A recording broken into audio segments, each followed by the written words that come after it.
Rockefeller and Standard Oil, Henry Ford's company, and many other concerns including Coca-Cola, Pepsi-Cola, General Motors, Boeing, Western Union, and AT&T. The Passeur's Empire Bank of Lancaster became the North Carolina Bank, and then Nations Bank, which has now become Bank of America. Another trustee of the Passeur family was the frontman J.P. Morgan.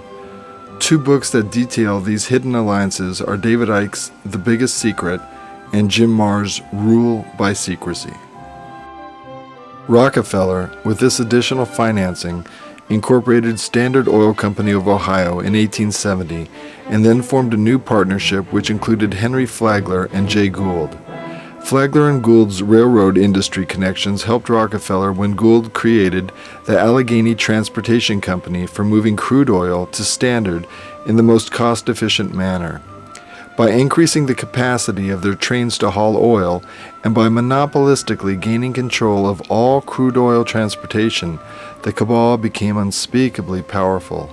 An economic depression began in 1873 with the collapse of international banker J. Cook & Company that allowed Rockefeller to swoop in and buy up scores of bankrupt companies with oil-field assets and oil refineries at pennies on the dollar, dramatically increasing Standard Oil's cash flow. By 1875, only 8 years after his buyout of Clark, the ruthless Rockefeller controlled nearly 80% of all oil distribution in the United States by 1. Limiting crude oil drilling and production, and 2. Limiting the amount of oil being refined in order to inflate the price of all oil products. Rockefeller controlled roughly 75% of all of the oil refining in the world when in 1879 Standard Oil set its sights on the Russian Baku oil fields. By 1880, Rockefeller owned or controlled 95% of all oil produced in the United States. The railroads, which had been the titans of commerce up until that time, fell to Rockefeller's leveraged power, as did gradually the government of the United States, which was manipulated by Rockefeller through his vast wealth and influence. The single greatest power in American industry had congealed, Standard Oil, controlled by one single man, John D. Rockefeller, whose evil business practices led mothers to warn their children to behave, or Rockefeller will get you.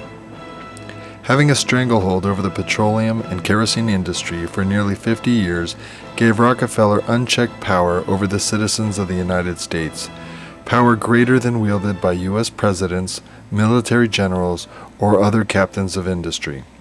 By 1887, Standard Oil replaced the Bell Telephone Company as the largest corporation in America. Rockefeller made and broke as many political careers as he absorbed bankrupt oil companies, and for all intents and purposes, he had Capitol Hill in his hip pocket. Had Congress managed to set forth anti-monopoly legislation and restraints on the oil industry during those years and enforced such legislation, the course of our industrial development may have progressed less monopolistically. But after 50 years, which were early in the development of our young democracy, Rockefeller and his cabal were exerting a totalitarian influence over the economy and political direction of the United States. Considering the fact that Germany evolved as a center of banking dynasties with armies of mercenaries for hire, it is curious that in Nuremberg in 1561 there were great sightings of cylindrical cigar-shaped UFOs as depicted in this 1561 Nuremberg Broadsheet. It is also curious that nearly identical sightings of cigar-shaped UFOs occurred in Texas just before the Spindletop oil discovery in Beaumont, Texas, at the turn of the 20th century, which proved that Texas rested upon an ocean of oil. Curious because this conjunction of oil, banking, and military control and UFOs would become dominant themes in the middle of the 20th century.